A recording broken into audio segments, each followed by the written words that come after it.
Hi, this is BB. One of the things, I was watching someone's video with targeted individuals.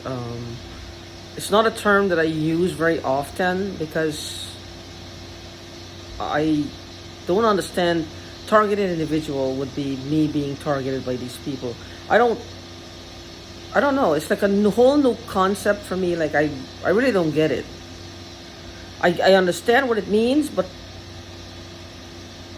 I would rather not say I'm a targeted individual or a TI as they call it. I would prefer. I don't want to make it a thing. I don't want it to become like a mantra or a mantle that I would wear, or a cape or a coat, or like a suit of armor that this is how I identify myself as a targeted individual or as a victim. I would say we should look at ourselves, and that includes me especially, as somebody who's being victimized by people around us, one or more individuals who either feels we know something that could be a detriment to them or their posse or their organization or their friends, or we have something that they want, or both. So I don't like to think of myself as a TI. I don't know what that means. I don't want to carry the stigma. I don't want to become anybody's TI, become anybody's targeted individual. And I think we should all adopt that mindset. There's no targeted individual. We're being victimized by a bunch of assholes who wants money. Either they have insinuated themselves along our timeline as a relative, and they tacked on life insurance. Now, one thing I will come back to is that life insurance, or we just have an inheritance, or we have some money somewhere that has our name on it, and if we are not here, they're established as our next of kin. It goes to them. Now, think of the COVID. Since last year, everybody's gung-ho about COVID. What are some of the things that happened during this COVID pandemic? People were not meeting face to face. Government buildings, city buildings, state buildings, these places were not accepting people coming in, no walk-ins. Most things were done through telephone, and that became sparing at some point. And then it was just email or actual mail again, the US mail. So I'm not sure even a marriage certificate. Let's say a marriage certificate. I'm not sure if it was even possible to actually do that entirely through the mail. Send it and then both people sign it. Both people sign it, or one person sign it, and they don't know who the other one's signature is. It looks hunky-dory, and they send you a marriage license. Or insurance. I mean, insurance now, you could sign up to one of these places, and in as little as 15 minutes, you have $1 million policy out there. It really is that simple. So these are things I don't want to use this as to give a potential let's get easy money asshole any ideas. I'm putting this out there so that people can empower themselves by checking, calling and checking. Even if it's a handful, call and check. Is there life insurance? Do you have anything here that says, that is attached to my name, or is attached to my social, or attached to my email, whatever? They'll tell you. And you can make it plain, I don't have life insurance with your company, and that's it. Make a note of it. Make a note of it and put it in your will. I think we should all go back to making wills now. Put it in your will. I checked, I don't have any, blam, blam, blam, give it to your lawyer. You could get Legal Shield and they will take care of it. It's $25 a month. I'm not promoting Legal Shield. $25 a month. And they will put a will, they will take care of it. Let them send you a copy. That's it. You have it. That's one. So the guise of COVID, how many things were done without meeting these people face to face? How many things were just mailed in or phoned in or just texted in or just emailed in? What? How many things were done? I mean, I think the COVID was an excuse for a lot of people to take advantage of another set of people. Unfortunately, me being one of them. The guise of the COVID was to separate, divide and conquer, scatter you out. So you don't group, you don't meet in person, you don't have a face-to-face, you don't know what's going on. Tom doesn't meet Harry, Harry doesn't meet Sally, Sally doesn't meet Jane Doe, Jane Doe doesn't meet Jacob. That's how it works. And they all spread out. No one knows what's really going on with the other one. So with the COVID and all these other diseases that, you know, but with the COVID especially, it took us all by surprise. And it seems to be where it just created a lot of distance. Distance is the word, separation, and a lot of disconnection between humans. You have to wear masks. You have to, you know, it's all kinds of things. But it's just things that are that is actually setting us apart from each other, setting us away from each other, keeping us apart, and a lot of things get done underhandedly, sneakily, and we're none the wiser. So that's something I have to check into. Is it possible to do that? Is it possible to do a life insurance? Is it possible to do anything at all under the guise of COVID? You know, and it doesn't get double checked, as it were. So that's one thing. So another point that the guy was saying something similar, but I thought to myself, is the nerve of the gang stalkers, or these bunch of people who harass us. Because I don't want to give them a label, they don't deserve it. I don't want to give them props, I don't want to give them stats. They're just a bunch of people who are paid to harass us, torture us, and well, keep us just running around in circles like chickens with their necks cut off or heads cut off. Keep us confused all the time, basically, while something else is going on. So with them, the nerve of these people is that they would not only create so much discord, chaos, problems in our lives, but it's financial, psychological, emotional, mental, physiological, spiritual, physical. What they will actually do is actually take your role. Take your role, step into your shoe, take your role and pretend they are the victims.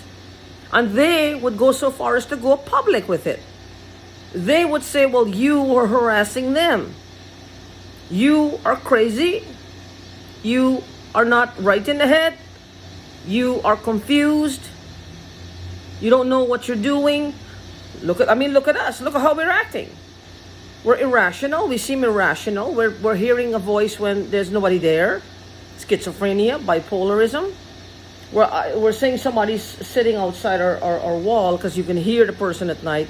When they plank down, they press against the wall, elbows against the wall. You can hear it.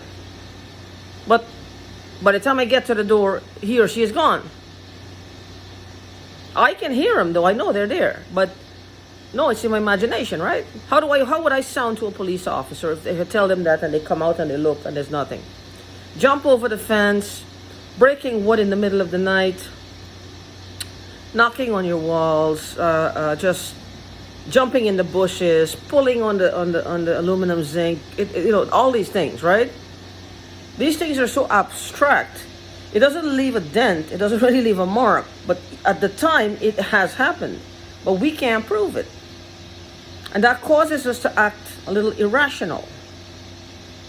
Because we get angry.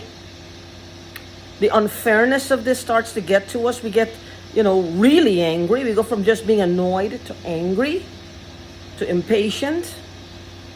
And then this anger just starts to build up.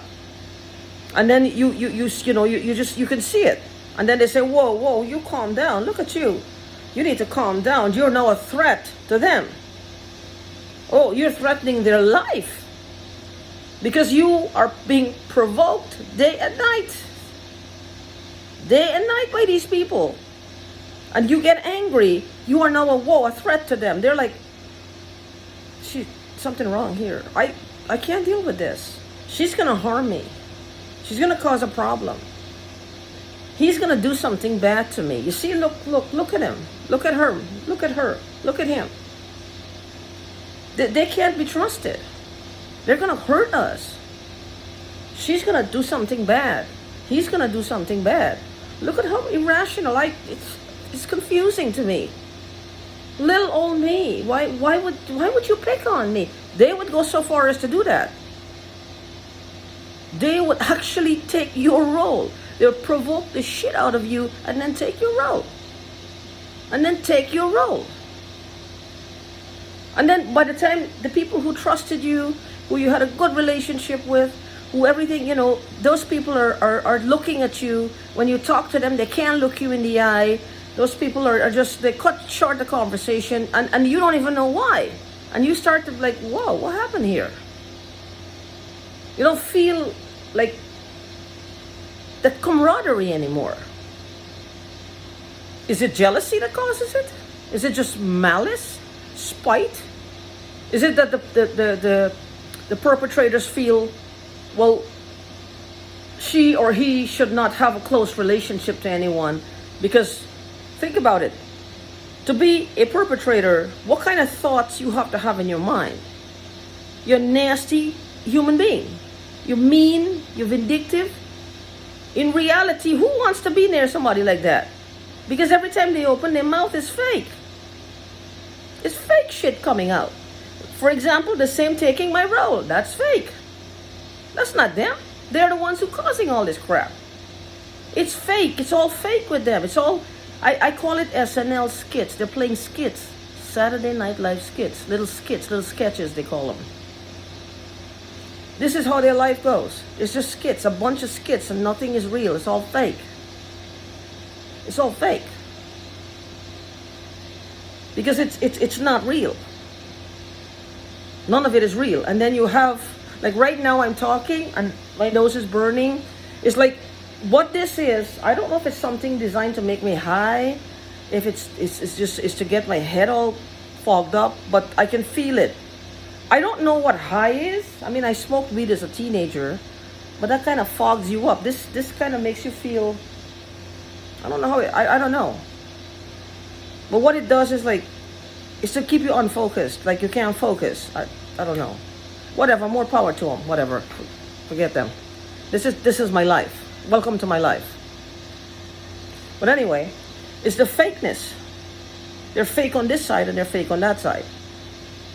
They play these skits and they're fake. And then they have the nerve to say, you are the one targeting them. You are targeting them. You're the one who is bad. They're now the victims. They are now the victims. They are the ones who are now victimized. This is how you saw it a year ago and I see it now. Here I am, right? Perpetrator will come here in my head. I turn around, run around on the other side now. Oh my God, this hurts. Oh my God, look, she just hit me. Oh my God, save me. That's what they do. In my head, or poke me, like, what do you want? Run around on the other side now. Oh my God, she hurt me. You need to get away from me. They would do shit like that. And they're gonna do shit like that in public. By the time you're standing there like, what the what? And it's all gone. It's all gone and you're looking like the worst person on the fucking planet. The worst person on the planet, excuse my language. This is what they do. They're like, Is it they have nerves or balls, or is it because there's so many of them and because they isolate us from our friends or family or co-workers? They just isolate us. They put us in this freaking bubble, this box. So we don't really have that support system. We don't really have that close friend anymore who says, let's go talk to somebody. Let's go, form go to a meeting or something, or go here or go there. You're afraid to leave your house because every time you leave your house, some shit happens in your house when you get back. Your cat she's paranoid. Some roaches in the fridge, or some shit going on. You're afraid to leave your house. These things are horrible and they are wrong. Nobody should be able to live like this. Nobody should have to live like this. This should not be forced on people. I don't care if a person is a serial killer. Civilians have no right to do this to them. They don't. And then they will come up with some lame excuse, well, somebody did it to them. Yeah, it ain't me. If somebody did it to one of them, go to the cops. They'll probably pay them as much attention as they pay me, but at least go to the cops. You can't just take a person and single them out like that. You can't. You're not coming to them with love and compassion. You're coming to them with hurt, hatred, and ultimately a fatality on your mind. You just can't do that. You can't do that. Somebody, Les Brown, I love this guy. He said, at the end of every year or every 5 years, everybody should give a reason why they should be allowed to keep living. What have you done? Where have you been? Who have you helped? Why do you want to keep living? What are you contributing to society? I would love to ask a few of them, what have you done? What exactly have you done for the rest of humanity? How have you made this wonderful, wonderful world a better place? A more safe place for you, your family, your kids, and for the world at large? What have you done? No, that's a good point. What gives you the right to live into the next year? He was just saying, he made us examine what we do from day to day and how we live, and how our living affects other people, how our life choices affects other people. That's important.